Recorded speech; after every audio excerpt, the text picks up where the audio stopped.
একজন ভারতবর্ষে জন্ম নিয়েছিলেন, কলিকাতা পশ্চিমবঙ্গে। উনার নাম হলো লোকনাথ ব্রহ্মচারী। উনি লোকনাথ ভক্তের গুরু সঠিক ছিল। ব্রহ্মচারী কেন বলা হলো? তো কোনো শিল্পী থাকেন, আমি জিনিসটা জানতে চাই।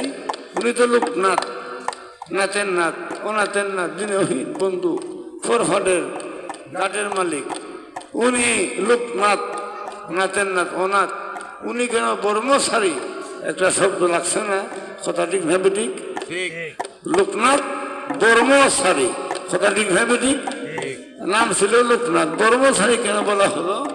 যে হিন্দু মানুষ, উনি গীতা মহাভারত যা ভাগবত আছে আমরাকে সনাতন ধর্মের সবকে শিখাইয়া বুঝাইয়া উনি অবতার হয়ে গেছেন। পরে উনি ওনার গুরুদেব বললেন, আজকে তুমি লোকনাথ, আমাদের ধর্মে কর্মে যা ছিল সব শিক্ষা ধর্ম কর্ম সব তুমি বুঝাই বসো বাবা। এখন আমাকে কথা বলতে চাই, তুমি একটা ধর্মে ঢুকো। এখন ধর্ম বাবা, সেটা ব্রহ্মচারী। তুমি ভ্রমণ করো, একজন মানুষের কাছে যাও। সেই মানুষ ছিল শেখ সাদের আলেম মোল্লা সাহেব। বলেন সুবহানাল্লাহ। তুমি ওনার কাছে যাও, ওনার কাছে গেলে শিক্ষা দীক্ষা সব পাবেন। আমাদের সনাতন ধর্মের কোনো অবতীর্ণ অবদান কোনো তোমার কাছে অসুবিধা নাই, তুমি সব ফাঁস করে দিছ। এখন তুমি এই শেখ সাদের হুজুরের কাছে তুমি চলে যাও, তোমাকে আমি বিদায় দিচ্ছি। বলেন সুবহানাল্লাহ।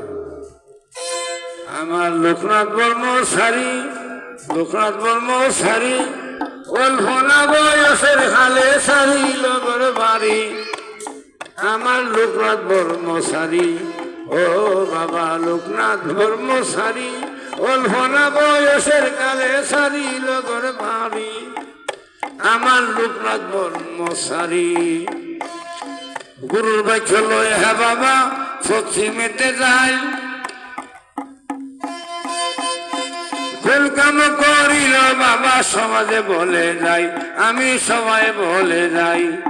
কাবুল দেশে গেল বাবা গুরুর আদেশ পায়া, শেখ সাদের মোল্লার বাড়ি গেল হাজির হইয়া রে গেল হাজির হইয়া।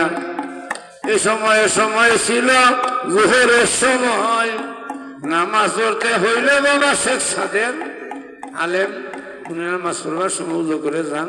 এই সময় ব্রহ্মচারী ওনাকে আদাব নমস্কার না দিয়ে বললেন, গুরুর আদেশ আসসালাম আলাইকুম।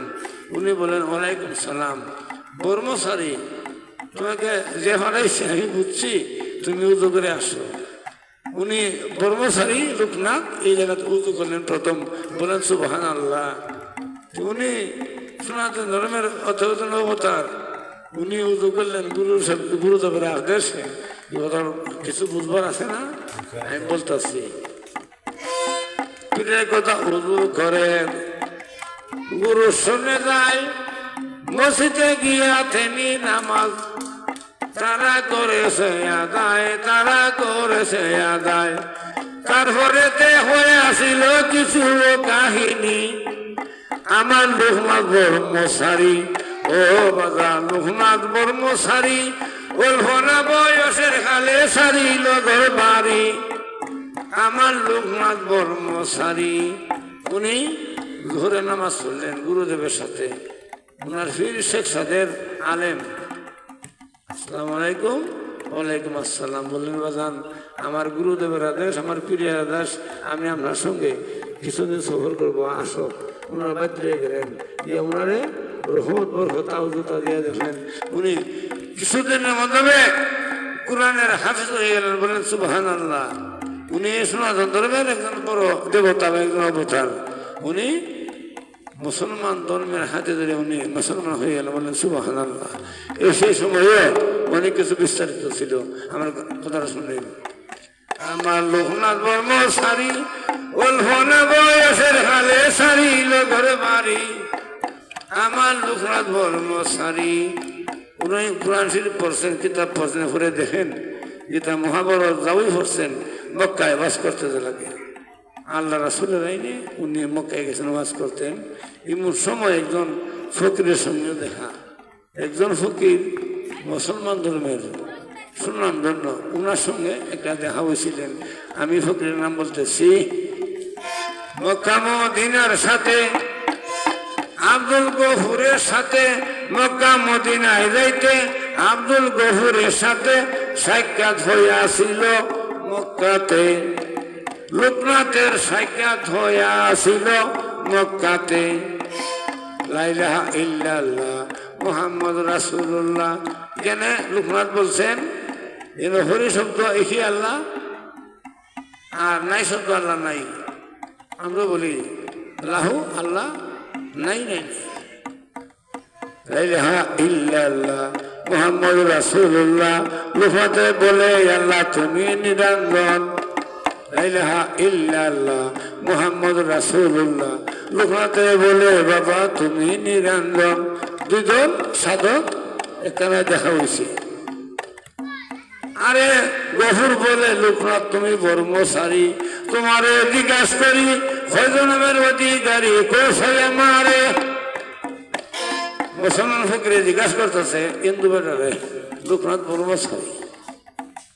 গফুরে জিজ্ঞাসা করি লোকনাথ ধর্মচারী কয়জনের অধিকারী কৌশল আমারে।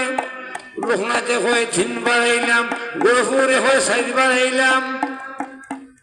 ভেজ লাগছে না? তাইলে হয় 3 আর মুসলমান ফুরি হয় 4। তখন গফুরের প্রশ্ন করছে লোকনাথ রে তোমার যে উনি খুঁজো তুমি তো ব্রহ্মচারী, তোমার দলে মহাভারত তুলো উনি খুলছেন দেখা দেখতেছে। গফুরে জিজ্ঞাসা করি কয় জন্মের অধিকারী। লোকনাথ করে 3 বাড়াইলাম, গফুরে হয় 4 বাড়াইলাম। লেখায় আছে আমার জীবন নিতে মক্কা মদিনার হতে। লোকনাথ বাবা বর্মচারীর সাথে সাক্ষাৎ হইয়াছিল মক্কাতে।